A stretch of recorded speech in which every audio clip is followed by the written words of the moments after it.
welcome back to our channel.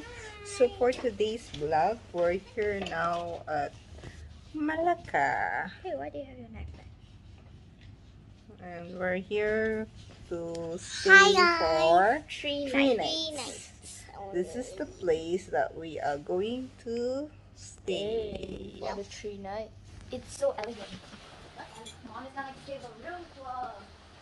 Where's the toilet? There's the bedroom. There.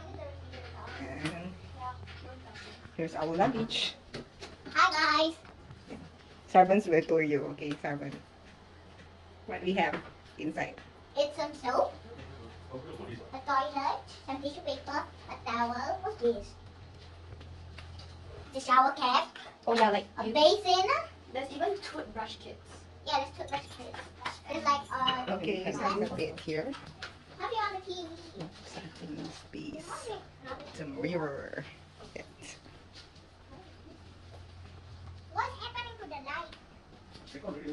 Hey, Oh, it's too bright outside. It's still sunny, guys. Now it's time. It's about 3. It's gonna be 4 o'clock, yeah. Okay. So see you later, guys, for our Trip later. trip.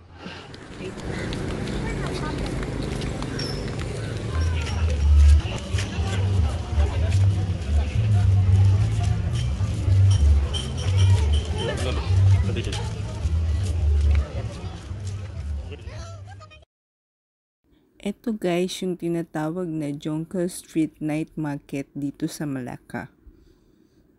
Ayan, maraming mapagpipili ang pagkain dito, mga souvenirs, damit, at mga toys. Sobrang lawak nito guys, siguro kung lalakarin nyo, almost kulang-kulang 1 hour mula sa umpisa hanggang sa dulo. And medyo crowded din kasi nga sobrang daming pagkain dito na pagpipilian. 冲凉房厕所，洗碗盆、洗面盆，把洗块盆的为主，脚踏地点。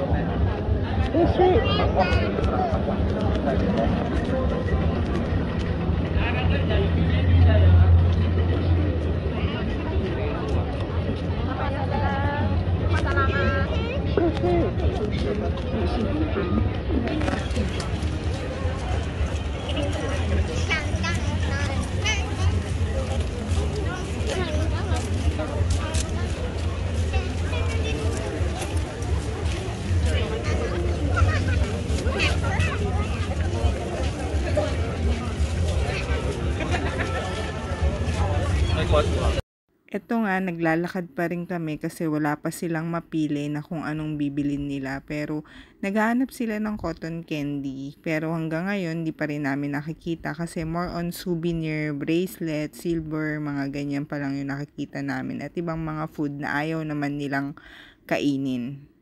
So, ayan, lakad pa.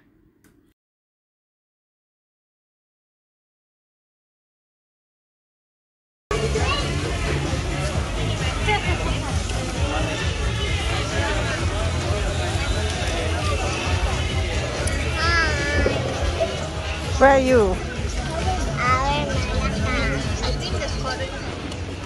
At ayan nga, sa wakas at nakahanap na rin sila ng cotton candy kaya naman umorder kagad sila. Hi guys. Hi guys! Hello guys!